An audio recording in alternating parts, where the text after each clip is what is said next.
Shri Gayatri tours and travels Chardham yatra complete travel plan. Telangana రాజకీయాల్లో political heat పెరిగిపోయింది. మరికొన్ని గంటల్లో జగిత్యాలలో బీఆర్ఎస్ భారీ బహిరంగ సభ ఉంది. మాజీ మంత్రి జీవన్ రెడ్డి చేరిక కోసం భారీగా సభ ఏర్పాట్లు జరిగాయి.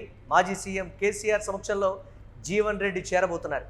గతేడాది ఏప్రిల్ 27న వరంగల్ పార్టీ సిల్వర్ జూబ్లీ వేడుకల్లో కేసీఆర్ పాల్గొన్నారు. సరిగ్గా ఏడాది తర్వాత మళ్ళీ బహిరంగ సభలో కేసీఆర్ పాల్గొంటున్నారు. గులాబీ బాస్ మళ్ళీ జనంలోకి వస్తూ ఉండడంతో కార్యకర్తల్లో ఒకంత జోష్ నెలకొంది. బహిరంగ సభ ద్వారా పార్టీ శ్రేణులకు దిశానిర్దేశం చేయనున్నారు కేసీఆర్. అధికార పార్టీపై నిప్పుల వర్షం కురిపించనున్నారు కేసీఆర్. కాంగ్రెస్ ప్రభుత్వ వైఫల్యాలతో పాటు కేంద్ర ప్రభుత్వం పైన కేసీఆర్ విమర్శలు చేసే అవకాశం ఉంది. సరిగ్గా కేసీఆర్ సభ సమయంలోనే మేడిగడ్డ పర్యటనకు సీఎం రేవంత్ రెడ్డి వెళ్తున్నారు.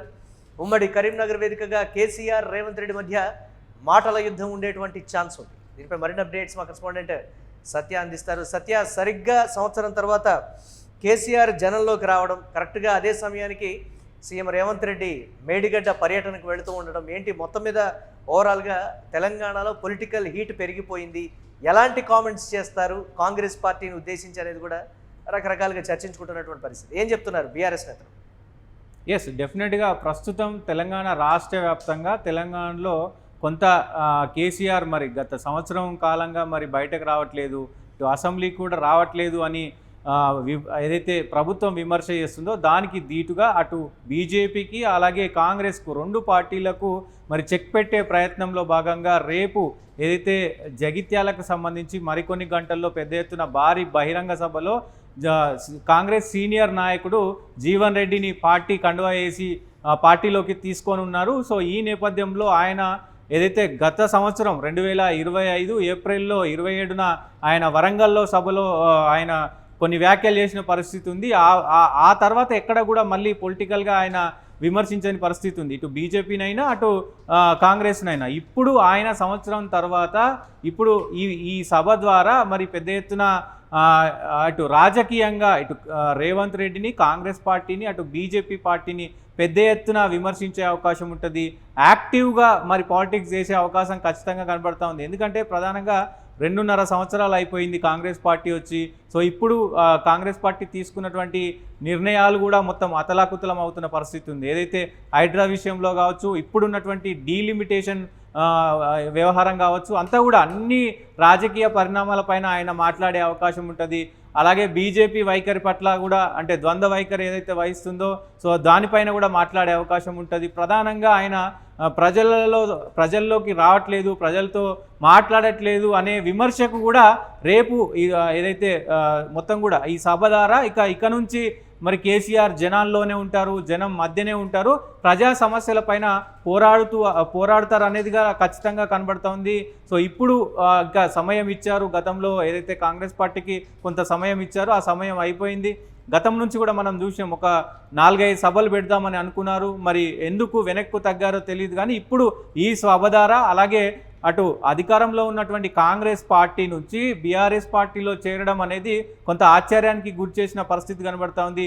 అలాంటిది సీనియర్ నేత కావడం ఇంకొక బలం చేకూర్చే అవకాశం ఉంది. ఇట్లా అన్ని రకాలుగా బీఆర్ఎస్ బలపడుతుంది. ఆ బలం మరి కేసీఆర్ క్యాడర్కి, బీఆర్ఎస్ క్యాడర్కి ఇంకా ఎక్కువ కూడా బలం చేకూరే అవకాశం ఖచ్చితంగా కనబడుతూ ఉంది. అన్ని విమర్శలకు కూడా ఏదైతే ప్రభుత్వం బీజేపీ పార్టీ చేసిన అన్ని విమర్శలకు కూడా మరికొన్ని గంటల్లో మరి ఆయన సమాధానం చెప్పనున్నారు.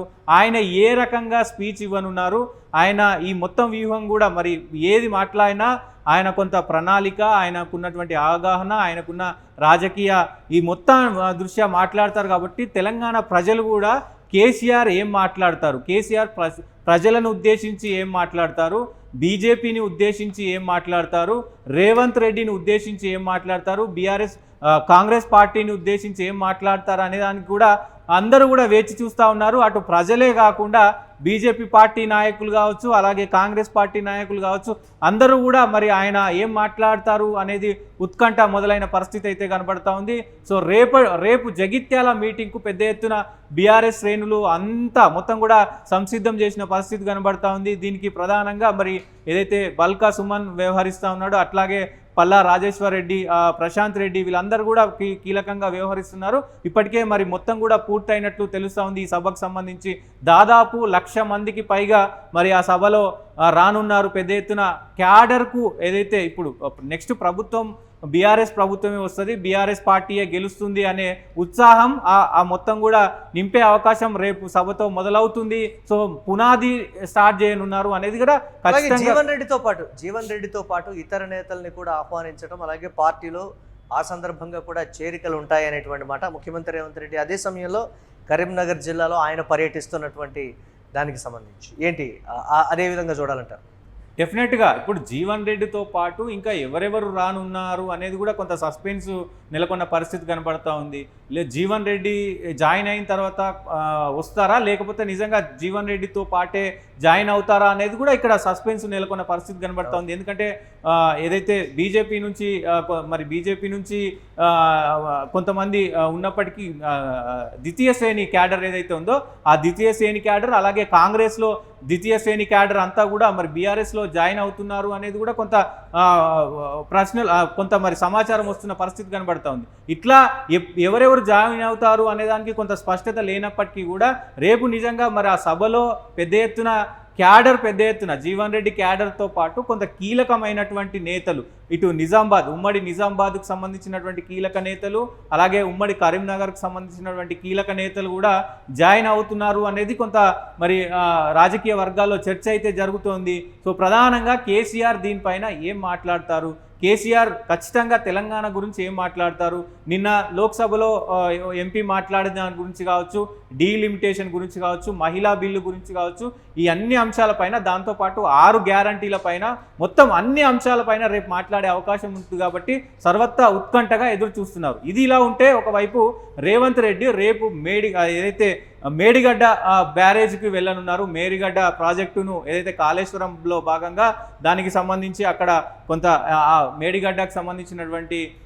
మళ్ళీ రీకన్స్ట్రక్షన్ చేసే అవకాశం ఉంది. ఏదైతే కుంగిపోయిన పిల్లర్లు ఉన్నాయో వాటిని అన్నిటి కూడా చక్కదిద్దే ప్రయత్నం చేస్తూ ఉన్నారు. దాంట్లో భాగంగానే మేడిగడ్డ, సుందిల్లా, అలాగే ఇంకొక రిజర్వాయర్ను కూడా 3 రిజర్వాయర్లను సందర్శించనున్నారు. దాంతోపాటు సో ఆయన అక్కడ భారీ బహిరంగ సభ ఏర్పాటు చేస్తూ ఉన్నారు. సో ఈ 2 భారీ బహిరంగ సభలు మాజీ ముఖ్యమంత్రి అలాగే ప్రస్తుత ముఖ్యమంత్రి ఇద్దరు కూడా ఉమ్మడి కరీంనగర్కు సంబంధించినటువంటి జిల్లాలోనే రేపు భారీ బహిరంగ సభ ఉండడం కొంత రాజకీయంగా చర్చ జరుగుతుంది. రాజకీయంగా ఎవరిపైన విమర్శలు చేస్తారు, ఎవరిపైన ఎలాంటి ఘాటు వ్యాఖ్యలు మరి విమర్శిస్తారు అనేది కూడా ఉత్కంఠ అయితే నెలకొంది. రేవంత్ రెడ్డి రేపు ఎలా స్పందిస్తారు, రేవంత్ రెడ్డి మరి కేసీఆర్ పైన ఎలా ఘాటు విమర్శలు చేసే అవకాశం ఉంది. ఎందుకంటే మేడిగడ్డ విషయంలో గతంలో పెద్ద ఎత్తున మేడిగడ్డ కావచ్చు మొత్తం కాళేశ్వరం సంబంధించి కాళేశ్వరంలో చాలా లక్షల కోట్ల అవినీతి జరిగిందంటూ కూడా మరి కాంగ్రెస్ పార్టీ అలాగే రేవంత్ రెడ్డి విరుచుకుపడ్డ పరిస్థితి కనబడతా ఉంది. ఇప్పుడు దాన్ని రిపేర్ చేస్తున్నారు కాబట్టి సో మరి మొత్తం కూడా ఎట్లా ఆ కాళేశ్వరం పైన మేడిగడ్డ, అన్నారం, సుందిల్లా వీటిపైన ఎలాంటి విమర్శలు చేసే అవకాశం ఉంది. ఎందుకంటే గతంలో కూడా కాంగ్రెస్ పార్టీకి పెద్ద ఎత్తున బూస్టప్ ఇచ్చింది కాళేశ్వరం ప్రాజెక్టు. ఈ కాళేశ్వరం ప్రాజెక్టుతోనే దాదాపు కొంత లాభపడిన కాంగ్రెస్ పార్టీ. సో ఇప్పుడు దీనిపైననే మళ్ళీ ఒకసారి మరి అక్కడే భారీ బహిరంగ సభ జరుగుతుంది కాబట్టి మరొకసారి బీఆర్ఎస్ పార్టీని, బీఆర్ఎస్ సంబంధించినటువంటి నాయకులను మరోసారి ఎట్లా విరుచుకుపడతారు అనేది కూడా ఇటు మొత్తం రాష్ట్ర వ్యాప్తంగా రాజకీయ వర్గాల్లో పెద్ద ఎత్తున చర్చ జరుగుతుంది. ఈ ఇరువురు మాజీ సీఎం అలాగే ప్రస్తుత సీఎం మరి ఎట్లా మాట్లాడనున్నారు, ఎవరిపైన ఎవరు బాణాలు వేసుకోనున్నారు అనేది కూడా చూడాల్సిన అవసరం ఉంటుంది. కొంత అందరూ కూడా ఉత్కంఠగా ఎదురు చూస్తున్న పరిస్థితి అయితే కనబడతా ఉంది. రైట్, థ్యాంక్స్ ఫర్ అప్డేట్ సత్య. ఇక తెలంగాణ రాజకీయాల్లో పొలిటికల్ హీట్ పెరిగిందనే చెప్పాలి. మరికొన్ని గంటల్లో జగిత్యాలలో బీఆర్ఎస్ భారీ బహిరంగ సభ ఉండనుంది. మాజీ మంత్రి జీవన్ రెడ్డి చేరిక కోసం ఈ సభ అయితే ఏర్పాటు చేశారు. మాజీ సీఎం కేసీఆర్ సమక్షంలో జీవన్ రెడ్డి చేరబోతున్నారు. గతేడాది ఏప్రిల్ 27న వరంగల్ పార్టీ సిల్వర్ జూబ్లీ వేడుకల్లో కేసీఆర్ పాల్గొన్నారు. సరిగ్గా ఏడాది తర్వాత మళ్ళీ బహిరంగ సభలో కేసీఆర్ పాల్గొంటున్నటువంటి పరిస్థితి. గులాబీ బాస్ వస్తూ ఉండడంతో కార్యకర్తల్లో ఉన్నటువంటి జోష్ ఏ విధంగా ఉందో కూడా మనం చూస్తూ ఉన్నాం. కేసీఆర్ ఏం మాట్లాడబోతున్నారు, కేసీఆర్ ఎప్పుడు ఏది మాట్లాడినా సంచలనం. కేసీఆర్ ఇంత గ్యాప్ తర్వాత మళ్ళీ జనంలోకి, అది కాక ఒక సభ ద్వారా జనంలోకి వస్తున్నారు కాబట్టి కాంగ్రెస్ పార్టీని ఉద్దేశించి ఏం మాట్లాడతారు, పార్లమెంట్లో జరిగినటువంటి పరిణామాలు, రాష్ట్రంలో జరిగినటువంటి రకరకాలైనటువంటి అంశాలని కూడా కేసీఆర్ లేవనెత్తబోతున్నారు అనేటువంటి మాట. అసంతృప్తులకి జగిత్యాల సభ వేదిక ద్వారా ఆయన ఇచ్చేటువంటి పిలుపుతో ఏ స్థాయిలో భారీగా చేరికలుంటాయో మీరే చూస్తారు అంటూ కూడా బీఆర్ఎస్ నేతలు చెప్తున్నటువంటి తీరు చూస్తూ ఉంటే కాంగ్రెస్ పార్టీలో ఉన్నటువంటి అసంతృప్తులందరినీ ఏకతాటి మీదకి తీసుకొని వచ్చి బీఆర్ఎస్ పార్టీలో చేర్చుకునేటువంటి ఒక పక్కా వ్యూహంతో కేసీఆర్ ఉన్నారనేటువంటి మాట అయితే వినిపిస్తోంది.